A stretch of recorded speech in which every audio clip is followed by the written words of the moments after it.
work 'em. And if they playing with this fire, I'ma burn. Hello friends, आप सभी का एक बार फिर से स्वागत है हमारे YouTube चैनल ईज एडू पर, जहां हम BPSC द्वारा आयोजित होने वाली प्रधान शिक्षक भर्ती परीक्षा के लिए आपके लिए लेकर आ रहे हैं इम्पॉर्टेंट क्वेश्चंस। और आज की इस वीडियो में हम बात करेंगे पोषण चैप्टर से जुड़े हुए महत्वपूर्ण सवालों के बारे में।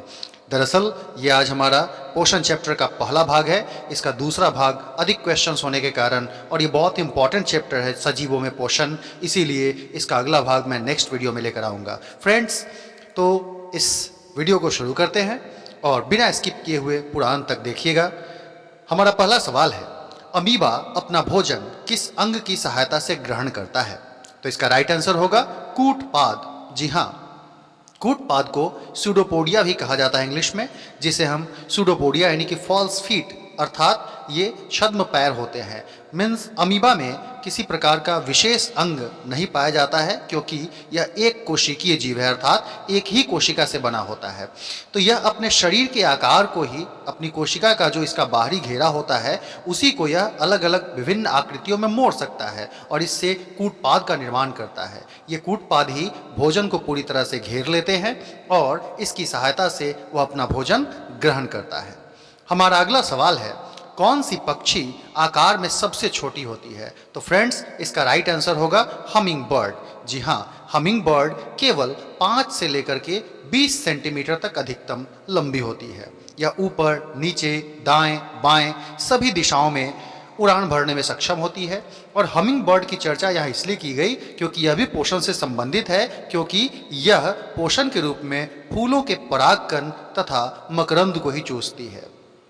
हमारा अगला सवाल है, भोजन के जटिल अवयवों से उपयोगी पदार्थों का संश्लेषण क्या कहलाता है?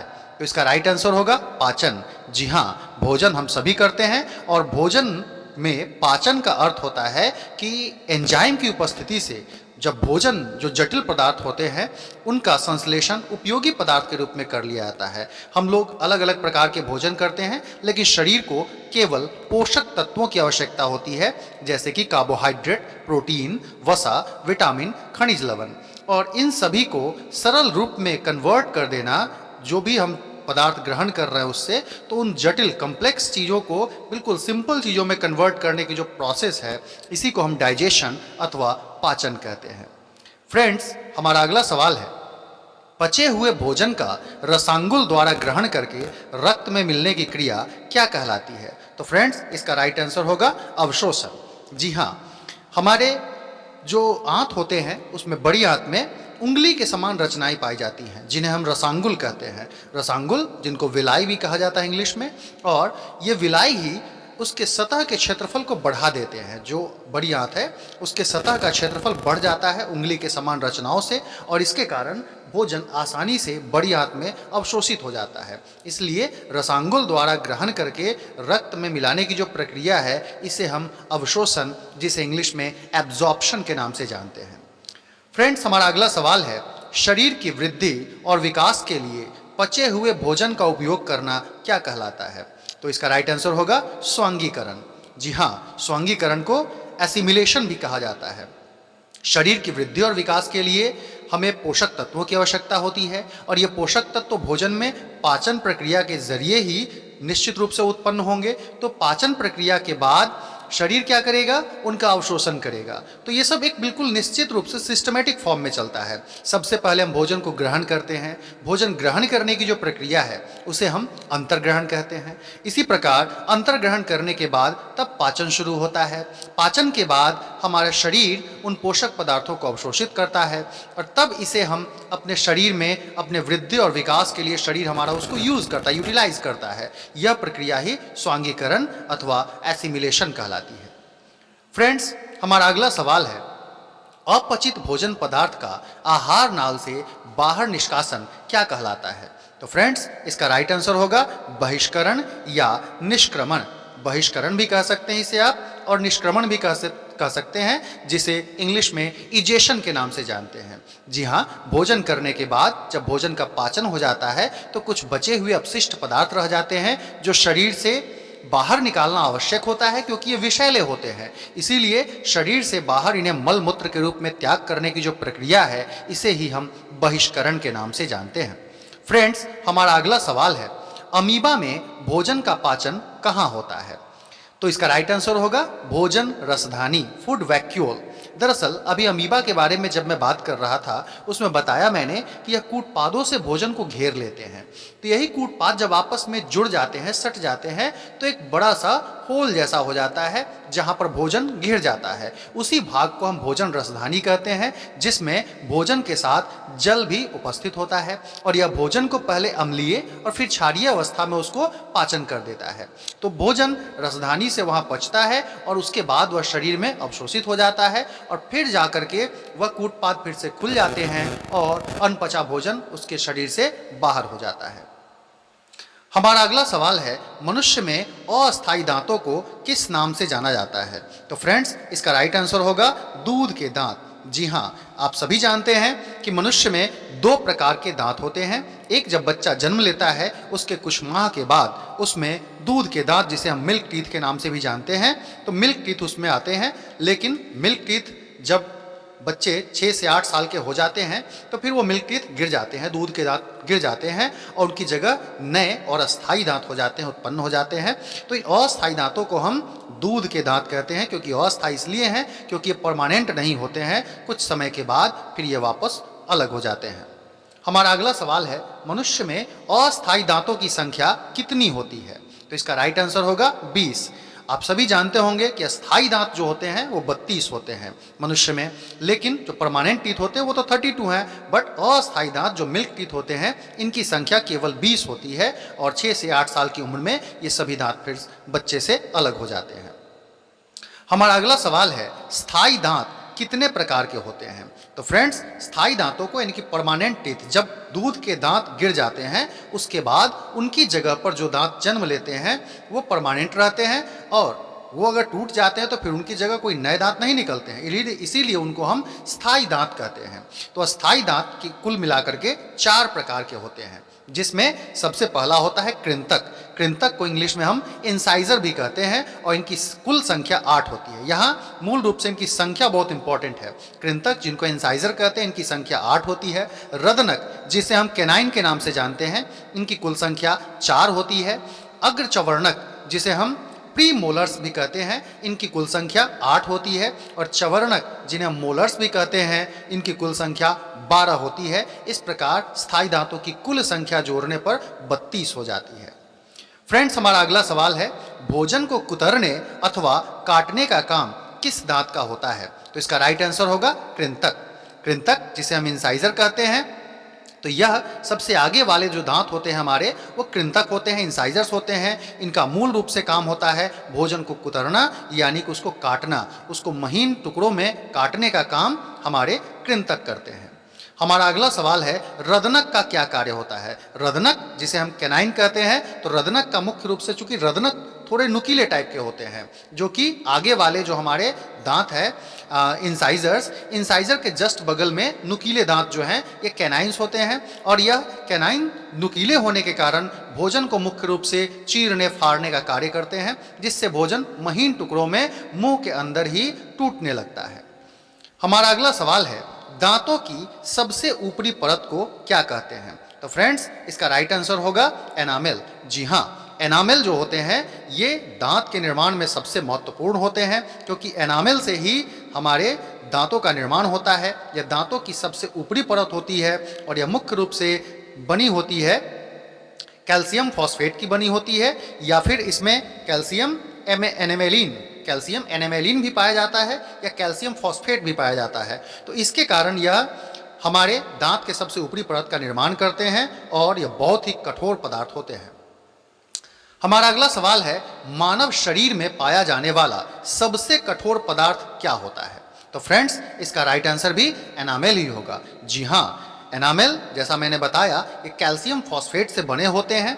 ये बहुत ही मजबूत लवण होते हैं और इस कारण एनामेल जल्दी टूटते या झड़ते नहीं हैं और मानव शरीर के अंदर यह पाया जाने वाला सबसे कठोरतम पदार्थ पाया जाता है, यही एनामेल ही होता है। हमारा अगला सवाल है, मनुष्य के आहार नाल की लंबाई कितनी होती है? तो फ्रेंड्स, इसका राइट आंसर होगा 8 से 10 मीटर। जी हाँ, आहार नाल एक कुंडलित रचना होती है जिसकी कुल लंबाई 8 से लेकर के 10 मीटर होती है। अगर बच्चे हैं छोटे तो उसमें थोड़ी लंबाई कम हो सकती है, 6 से लेकर के 8 मीटर तक की। जब हम पूर्ण रूप से वयस्क हो जाते हैं तो इसकी लंबाई बढ़ जाती है और इस परिस्थिति में यह 8 से 10 मीटर तक लंबा हो जाता है। हालांकि यह आहार नाल कई भागों में बटा होता है। मुख से शुरू होकर के ग्रासनली, अमाशय, ग्रहणी, छोटी आंत, बड़ी आंत, मलाशय और गुदा तक यह पूरी तरह से फैला होता है। हमारा अगला सवाल है, जीभ का सबसे अग्रभाग किस प्रकार के स्वाद का अनुभव करता है? तो इसका राइट आंसर होगा मीठा। जी हाँ दोस्तों, जीभ का जो सबसे आगे वाला भाग होता है यह मीठे स्वाद का अनुभव कराता है। दरअसल जीभ पर कई प्रकार की स्वाद कलिकाएं पाई जाती हैं, टेस्ट बर्ड्स जिन्हें कहते हैं, और ये टेस्ट बर्ड्स ही हमें अलग अलग प्रकार के स्वाद को अनुभव करने का मौका देते हैं। सबसे आगे का भाग जो होता है वो मीठा होता है। इसी प्रकार मीठे से जस्ट बगल वाला जो भाग होगा खारा स्वाद, उसी प्रकार से उनके बगल वाला भाग खट्टा, और सबसे पीछे का जो भाग होता है वो कड़वा स्वाद देता है। इस प्रकार जीभ के अलग अलग भागों से ही हम अलग अलग प्रकार के स्वाद का अनुभव कर पाते हैं। हमारा अगला सवाल है, लार में कौन सा एंजाइम पाया जाता है? तो इसका राइट आंसर होगा एमाइलेज। जी हाँ, लार में एमाइलेज एंजाइम मुख्य रूप से पाए जाते हैं। हालांकि लार में लाइपेज एंजाइम की भी मात्रा होती है, लेकिन एमाइलेज एंजाइम सबसे अधिक मात्रा में होते हैं और इससे भोजन में उपस्थित जो स्टार्च होता है उनका पाचन होने लगता है। और इसी कारण से जब आप कुछ देर तक रोटी को चबाते हैं तो चबाने के कारण ही रोटी हमें मीठी लगने लगती है। नेक्स्ट क्वेश्चन हमारा है, मुख में स्टार्च का पाचन होने पर वह किस रूप में परिवर्तित हो जाता है? तो इसका राइट आंसर होगा माल्टोस, या उसको शर्करा भी कहते हैं। जी हाँ दोस्तों, मुख में ही स्टार्च का पाचन शुरू हो जाता है, यानी कि भोजन के पाचन की प्रक्रिया अगर देखा जाए तो मुख से ही शुरू हो जाती है और सबसे पहले इसमें स्टार्च का पाचन होता है। और स्टार्च के पाचन में वही एमाइलेज एंजाइम जो जस्ट पहले वाले क्वेश्चन में था, यही एमाइलेज एंजाइम मुख्य रूप से भूमिका निभाता है। और यह स्टार्च एक प्रकार का कार्बोहाइड्रेट होता है जो कि हमारे शरीर के लिए आवश्यक तत्व होता है ऊर्जा देने के लिए। तो उसी स्टार्च का पाचन करके यह माल्टोस या फिर शर्करा में उसे परिवर्तित कर देता है। हमारा अगला सवाल है, हमारे शरीर में भोजन का पाचन किस अंग से शुरू हो जाता है? तो दरअसल इसका राइट आंसर होगा मुख से ही। जी हाँ, क्योंकि अभी इसी पर बात की जा रही थी कि मुख में ही उपस्थित लार जो होता है या भोजन में उपस्थित स्टार्च का पाचन शुरू कर देता है। अर्थात पाचन की प्रक्रिया पेट में जाने से पहले ही हमारे मुख में शुरू हो जाती है। हमारा अगला सवाल है, श्वास नली के ऊपर पाए जाने वाले कार्टिलेज के ढक्कन को क्या कहते हैं? तो इसका राइट आंसर होगा एपिग्लॉटिस। जी हाँ दोस्तों, हमारे श्वास नली और जो हमारी मुख गुहा की नली होती है ये दोनों एक ही जगह खुलते हैं, यानी कि जिस रास्ते से हम नाक से होते हुए सांस लेते हैं तो यह नाक की जो श्वास नली हो गई, और हम जो भोजन करते हैं ये भोजन की नली दोनों अंदर में गले में एक ही पॉइंट पर खुलती है। और इसीलिए श्वास नली के ऊपर कार्टिलेज का एक ढक्कन बना होता है, एक ढक्कन जैसी रचना होती है ग्लॉटिस के ऊपर, जिसे हम एपिग्लॉटिस कहते हैं। यह मुख्य रूप से भोजन को श्वास नली के अंदर प्रवेश करने से रोकता है। लेकिन कभी कभी ऐसा होता है कि आप खाते समय तेजी से खा रहे हैं या फिर खाते समय बात कर रहे हैं, तो इस क्रम में एपिग्लॉटिस का ढक्कन ये थोड़ा सा खुल जाता है और इस कारण ही भोजन के कुछ टुकड़े हमारे एपिग्लॉटिस के थ्रू वहाँ प्रवेश कर जाते हैं श्वास नली में, और हम तेजी से हमें हिचकी आती है या फिर हम खांसने लगते हैं, छींकने लगते हैं और इस प्रकार से थोड़ी घुटन भी महसूस करने लगते हैं। हमारा अगला सवाल है, अमाशय से निकलने वाले जठर रस, जिसको अमाशयी रस भी कहते हैं, इसमें कौन सा अम्ल पाया जाता है? तो फ्रेंड्स, इसका राइट आंसर होगा हाइड्रोक्लोरिक अम्ल। जी हाँ दोस्तों, अमाशय से अमाशयी रस निकलता है जिसे जठर रस भी कहते हैं। जठर रस में कई प्रकार के पदार्थ होते हैं, जैसे कि आपको इसमें पाचक रस होता है, म्यूकस होता है और अम्ल के रूप में हाइड्रोक्लोरिक अम्ल पाया जाता है। यह हाइड्रोक्लोरिक अम्ल जो होता है यह भोजन को अम्लीय कर देता है। इसके कारण भोजन में उपस्थित जो जीवाणु होते हैं वो नष्ट हो जाते हैं और हमारा भोजन जीवाणु रहित हो जाता है। और साथ साथ यह हाइड्रोक्लोरिक अम्ल भोजन को अम्लीय बना देता है, जिसके कारण हमारे भोजन के पाचन में भी सहायता मिलती है।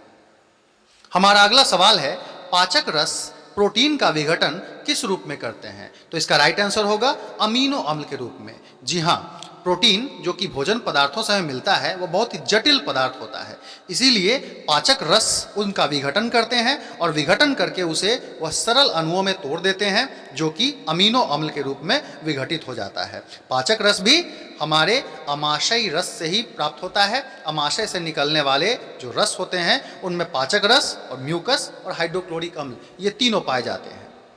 हमारा अगला सवाल है, अमाशय की कार्य प्रणाली के बारे में खोज करने वाले वैज्ञानिक कौन थे? तो इसका राइट आंसर होगा डॉक्टर विलियम व्यूमॉन्ट। जी हाँ, एक बार उनके अस्पताल में जो जब वो इलाज कर रहे थे डॉक्टर के रूप में, तो उस समय उनके यहाँ एक जो पेशेंट आए, उस पेशेंट के आंत में छेद हो गई थी, अमाशय में छेद हो गई थी और कई प्रकार से उसका उपचार करने के बाद भी वह छेद बंद नहीं हो रहा था। ऐसे में डॉक्टर विलियम व्यूमॉन्ट ने उस पर निरीक्षण करना शुरू किया और उससे जो अमाशयी रस निकला, उस रस को उन्होंने अलग अलग भोजन पदार्थों पर उपयोग करके देखा तो वह भोजन को सरल अणुओं में तोड़ता था, भोजन का मंथन करता था। इस प्रकार अमाशय की कार्य प्रणाली को समझने में बहुत ज़्यादा मदद मिली। हमारा अगला सवाल है, पौधों में गैसों का आदान प्रदान किस माध्यम से होता है? तो फ्रेंड्स, इसका राइट आंसर होगा रंध्र। रंध्र को स्टोमेटा के नाम से जाना जाता है। जी हाँ दोस्तों, पौधों में जो पत्तियां होती हैं, पत्तियों के निचले सतह पर बहुत महीन महीन रंध्र पाए जाते हैं। महीन छोटे छोटे वो रंध्र यानी कि छिद्र होते हैं। उन छोटे छोटे छिद्रों को हम रंध्र कहते हैं। इसी रंध्र के माध्यम से ऑक्सीजन, कार्बन डाइऑक्साइड इत्यादि का प्रवाह वातावरण से पेड़ पौधे के अंदर या फिर पेड़ पौधे से बाहरी वातावरण में होता रहता है। हमारा अगला सवाल है, पौधों में भोजन पदार्थों का स्थानांतरण किस रूप में होता है? तो इसका राइट आंसर होगा सुक्रोज। जी हाँ, सुक्रोज एक प्रकार का कार्बोहाइड्रेट ही होता है।